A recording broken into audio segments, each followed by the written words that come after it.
Hi everyone, it's VSG Susan here. I'm in Las Vegas, so I'm one day out post-op. I really wanted to do a help video on the things that I've gathered to prepare for my surgery. But of course, with all the stress and chaos and being a parent and married and work, yeah, like 4 o'clock last night when I had everything together, it was just too much. But I wanted to kind of just tell of a couple of things that I did purchase, and hopefully at a later date I'll be able to kind of put it all together and show you guys. But some of the things I've gathered that I think are really useful, one of the things that I did was I created a binder that had everything in it, and I put in like the little sleeves. So I have my whole diet in it. I have all of my paperwork in it. I have like all the instructions, anything that whoever's taking care of me, which in my case is my mom and a couple of friends that are going to help her too, that they can turn to the binder to find whatever they need to find. And I also added a calendar in there so I can kind of track what my weight is day-wise, and so forth. And then I also picked up, I actually have it here, I'm really cute into, I found a binder that matches this, but this little journal, and on the journal it says, it is little moments that make life big. Well, I guess it's these big moments that make our life little, make our physical life little.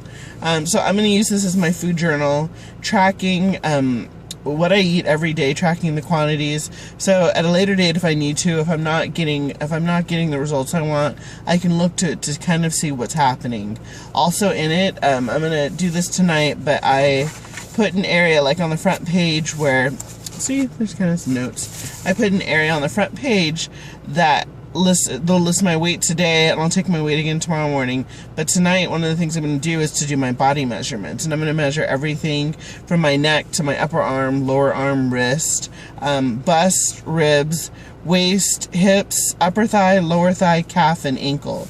And one of the things that I've really seen that a lot of people say is, like, you might not always have number-wise losing weight, but you could still be losing inches, so it's really helpful to kind of see where you are. And one of the other things that I'm going to do, at least for probably the two biggest areas on me, my waist and my hips, is to take string and mark off with on string with either like a bead or a knot. Most likely I'll probably do a knot, but or mark somewhere on a string my actual how long I actually am, because it's really helpful if you mark it like with a marker or something, and as you get smaller you can see this is how big I used to be, now this is how small I've gotten. And to really truly see those sizes versus seeing a numerical number, I think is helpful. One of the other things I got that I was really stoked on, and I think it's really useful, and I'll put it in a blog on a later date, I went to Walmart a few days ago, and I found in the baby section these little square cube jars. They're plastic. I think 4 come in a package, and there was like maybe $2. The jars are 4-ounce jars, and I thought that that was perfect, because for us, especially after VGS surgery, a lot, at least for my diet, I'm restricted to 6 4-ounce meals in the very beginning. So when you're preparing something, or for like my mom, whoever's helping me, if they prepare soup, what are they going to do with the other like 30 ounces after they give me 4? So I told my mom, when you make stuff, put whatever's left over in the little containers, and then you'll already have it measured out for later, so it's not so stressful. Because for my family, not only is my mom going to be taking care of me during the day, but she's also going to be watching my son during the day when my husband's at work. So I just thought that that would be a little bit of a way to kind of ease things. I'm very much into organization, even though I'm not organized, but I like to try to be, but I'm not. It's just one of those tactics that I'm using to kind of help things and to be organized. I know a lot of people like make their own popsicles and do all that kind of stuff. Yeah, no. I bought the popsicle things and I'm already returning them, because I'm just like, yeah, no, I'd rather just have popsicles. So I'm more on the aspect of convenience over anything. Let's see, is there anything else? Oh, someone else suggested that you use a timer. Well, I looked at timers, and timers are pretty damn expensive, so I'm going to use my phone.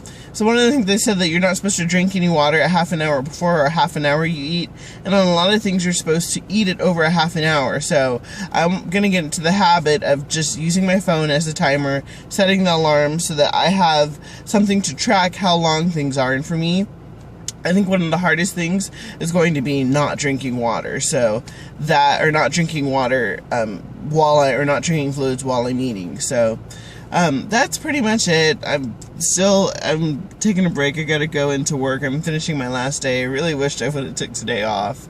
Yeah, I kind of overdid it with my food funerals, and it was one of those things where it's like, I must have all my favorite fast food. Yeah, I made myself so sick today from the past few days.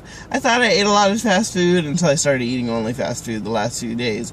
I completely understand why some doctors want you to do a liquid fast, because you alleviate this part of the grieving process, I guess, over the changes you're making in your life. And for me, it's necessary. I need to have that last taste of In-N-Out. I need to have that last taste of whatever, the last glass of wine, because I don't plan on drinking after the surgery, and I don't plan on having fast food after the surgery.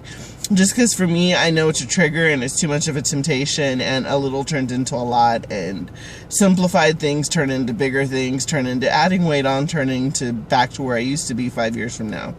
So, that's my little rant on that subject. But, yeah, so I'm not feeling too hot, and hoping that this doesn't pour over into tomorrow. But hopefully when I get off work today and get everything finished, my job never ends. I love my job, but it never ends. After I'm done doing all my reports tonight, hopefully I can get some rest. I've been averaging like 4 hours of sleep at night, and I'm exhausted, and everyone can tell I'm exhausted. And I keep thinking I'll sleep after the surgery, and from what everyone's saying, you don't really sleep after the surgery. But hopefully I'll be exhausted enough that they won't have a choice. There's a big tour bus pulling in next to me. I guess the perks of being in Las Vegas, they have like celebrities that have tour buses, but yeah, they're not famous. Okay, that's oh wow, they're pulling a little car behind their big tour bus. It's like basically it's a glorified motorhome turned to tour bus, which I think are really cool. But so okay, everyone, thanks for listening, thanks for all your support, thanks for subscribing again. If you subscribe to me, I subscribe to you, and even if you don't subscribe to me, I'll probably still subscribe to you. So, I look forward to hearing all of your guys' responses, and hopefully, you'll get another vlog from me tomorrow. Maybe before my surgery, but definitely after.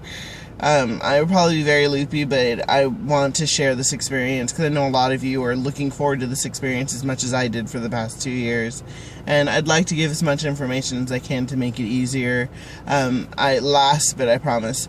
I was reflecting with someone and told them today, if I would have relied solely on the hospital and my doctor to give me the information to be prepared, I would be in the worst situation possible. Because the information my doctor gave me was so generic and so vague. And last other rant, yeah, my effing nutritionist, she cared more about freaking fish that were the pump ran out of air. So during my little half an hour with her nutritionist thing, she gave me this sheet, which I'll go over at another date, which is hysterical, this sheet. But she was too flustered with the fact that these fish might be dying and rushed me through. And I'm like, really? You're giving me the tools that I'm supposed to have for the rest of my life, and you can't focus on me enough? Yeah, that's my rant. So, yeah, again, YouTube is a savior, is a lifeline, is the best tool you can use next to your surgery, and I adore and thank everyone from Back to Basics and just everyone that puts blogs up. You guys are amazing, and I look forward to joining your ranks and being able to have the same amount of blogs, and at some point having really creative blogs. Yeah, my computer wouldn't work last night for the creative blogs, and yada yada yada. Okay, everyone, have a good day. Thanks again for listening. Bye.